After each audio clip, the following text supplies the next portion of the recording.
तो welcome back, स्वागत है एक और नए वीडियो में। आज का पॉइंट है बदला लेने का अभिशाप। अब बदला लेने का अभिशाप क्या होता है, ये बहुत लंबा वीडियो होने वाला है, तो चलिए हम शुरू करते हैं। तो सभी लोग ध्यान देना। तो मैं पढ़ रहा हूँ। टकराव तब होता है जब हम एक दूसरे के लिए सम्मान खो देते हैं। सब समझने की बात है, तो सभी लोग समझना। तो ध्यान देना सभी लोग मेरी बातों पर। सम्मान के अभाव में हमारे सिद्धांत और नियम लोगों से ज्यादा महत्वपूर्ण हो जाते हैं। दिमाग हृदय पर हावी हो जाता है।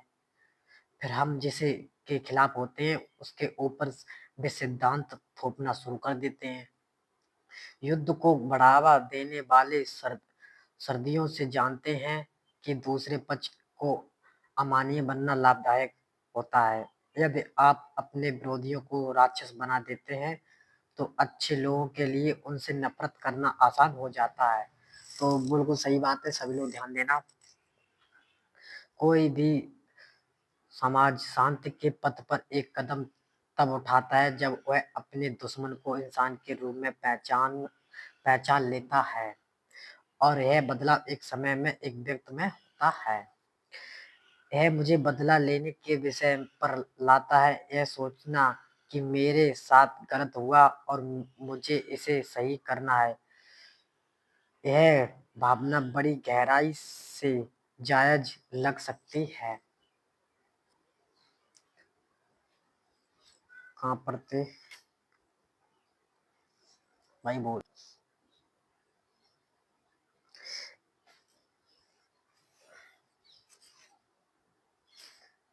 इसकी जड़ें इस बात में जमी है कि अब मुझे सही करना है। इससे भी ज्यादा ऐसा महसूस हो सकता है कि आपको स्वयं को सुरक्षित रखने के लिए बदला लेना है। लेकिन क्या यह डर दूसरों से बदला लेने की इच्छा और नफरत पैदा करने की अलावा और कुछ भी करता है? महाभारत की कहानी कुरुक्षेत्र युद्ध से प्रेरित है।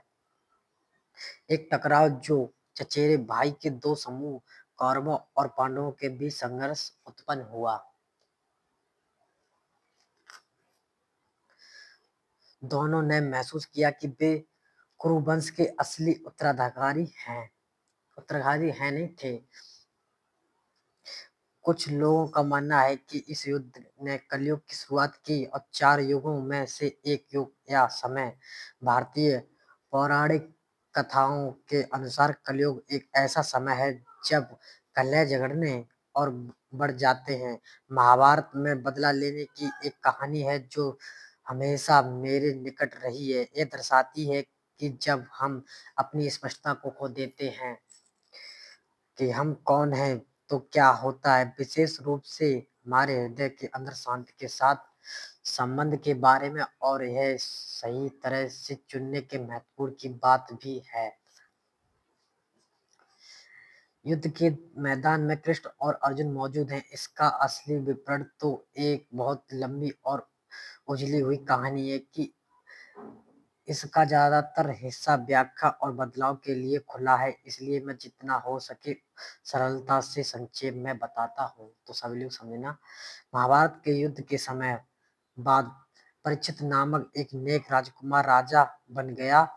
उन्हें एक अच्छा शासक माना जाता था और लोग उनके शासनकाल में शांत और समृद्ध से भरपूर थे। एक दिन वे अपने घोड़े पर सवार होकर कहीं बाहर जाते थे और उन्हें कलयुग मिलता है जिसे एक व्यक्ति का रूप धारण किया हुआ है। महाभारत काल में यह एक सामान्य बात थी जो मनुष्य रूप देने के कथानकों पर के भरी है कथानकों से भरी है। कलयुग परीक्षित के सामने खड़ा हुआ होता है और कहता है कि मैं कलयुग हूँ और मैं आपके राज्य विस्तार करना चाहता हूँ। यह मेरा समय है। और परीक्षित कहते, मैं तुम्हें ऐसा करने की अनुमति नहीं दूंगा, क्योंकि मैं जानता हूँ कि तुम कौन हो और क्या क्या हो। आप ही जो लोगों को भ्रमित करोगे, जिससे वे आपस में लड़ेंगे और वे अपनी जिम्मेदारियों को भूल जाएंगे। कलयुग को महसूस होता है कि उसने सामने यहाँ बहुत बड़ी चुनौती है। ऐसा कैसे हो सकता है कि मैं हर जगह हूँ, लेकिन उसके राज्य में नहीं हूँ? वह मन ही मन सोचता, फिर वह यह भी जानता कि परीक्षित एक शक्तिशाली शासक है और वह उसे सीधे चुनौती देने की हिम्मत नहीं कर सकता। वह एक पल के लिए स्थिति पर विचार करता है, फिर कहता है, सुनिए, मैं आपके आश्रय मांग रहा हूँ। खैर, इस तरह से पूछे जाने पर आश्रय प्रदान करना हमेशा राजा का कर्तव्य होता है, इसलिए वह अब तेजी से विचार करने की बारी परीक्षित की हो जाती है। क्या कोई ऐसी जगह जहाँ मैं उसे रख सकता हूँ, जहाँ रखकर वह मेरे राज्य को नुकसान नहीं पहुँचा सकेगा? वह सोचता है, मैं उसे कैसे पास रखूँ ताकि मेरी नज़र हमेशा उस पर बनी रहे। तब परीक्षित से दुर्भाग्यपूर्ण शब्द कहते हैं, ठीक है, तुम आकर मेरे दिमाग में शरण ले सकते हो। कलयुग प्रसन्न होता है क्योंकि वह जानता है कि वहां से वह आगे जाकर पूरे राज्य पर शासन कर सकता है। तो ये नहीं, थोड़ी लंबी कहानी है, तो समझना। और जो उसके सर पर विराजमान हो जाता है। कुछ दिन बीत जाते हैं और एक दिन परीक्षित शिकार पर जाने का फैसला करते हैं। कुछ समय बाद उसे प्यास लगती है और वह एक आश्रम देखता है और पानी की तलाश में अंदर चला जाता है। वहाँ उसका सामना समीक नामक एक ऋषि से होता है। वे गहरे ध्यान में थे। परीक्षित उनसे कहता है, मुझे थोड़ा पानी दीजिए ऋषि, लेकिन समीक उसको नहीं सुनते। इसलिए राजा फिर कहते हैं, श्रीबर, मैं विनम्र पूर्वक आपसे पानी मांगता हूँ। और समीक अभी भी कोई जवाब नहीं देता है। अब परीक्षित को गुस्सा आ जाता है, जो उसके लिए बहुत ही असामान्य बात है। वास्तव में वह क्रोध से कुछ अधिक महसूस कर जाता है और अपने को छोटा महसूस करने लगा और वह पास में खड़ा एक मरा हुआ सांप दिखता है और उस अपवित्र जीव को ऋषि के गले में डालकर वह उसका भयानक अपमान करता है। ऋषि के शिष्य में से एक यह सब होता दिखता है और राजा को यह करते हुए श्राप दे देता है कि वह 7 दिनों के अंदर तर्क तर्क नामक सांप के काटने से मृत्यु को प्राप्त होगा। परीक्षित को अपनी गलती का एहसास होता है और वह समीक से माफी मांगता है, लेकिन श्राप को पलटने के लिए वे कुछ नहीं कर सकते थे। राजा की रक्षा के लिए जल्दी से एक टावर बन, बना टावर बनाया जाता है और उसके सैनिकों किसी भी सांप को पास आते ही मरने मारने के लिए तैयार रहते हैं। 7वें दिन परीक्षित को लगता है कि शायद श्राप सच नहीं होने वाला है। अभी सूर्यास्त हुआ है और उसे भूख लगती है, इसलिए वह फलों के पास जाता है। जैसे ही वह वहां पहुंचता है, उसे एक कीड़ा दिखाई देता है। वह मजाक करता है कि अगर यह सांप है तो वह उसे काटने देगा। तत्काल परीक्षित खुद को कीड़े से सांप के शरीर में बदलकर श्राप को पूरा कर देता है। परीक्षित का बेटा जन्मेजय इस बात से बहुत नाराज होता है। वह इतना क्रोधित हो जाता है कि वह राज्य के सभी सांपों को नष्ट करना चाहता है। वह एक विशाल सर्वाधिक नागयज्ञ का योजना करता है, जिसमें जन्मेजय के लोग सभी सांपों को खोज कर लाते हैं और यज्ञ में डालकर जला देते हैं। इस तरह बदला लेने का सिलसिला जारी रहता है। ये बदला लेने का सिलसिला जारी रहता है।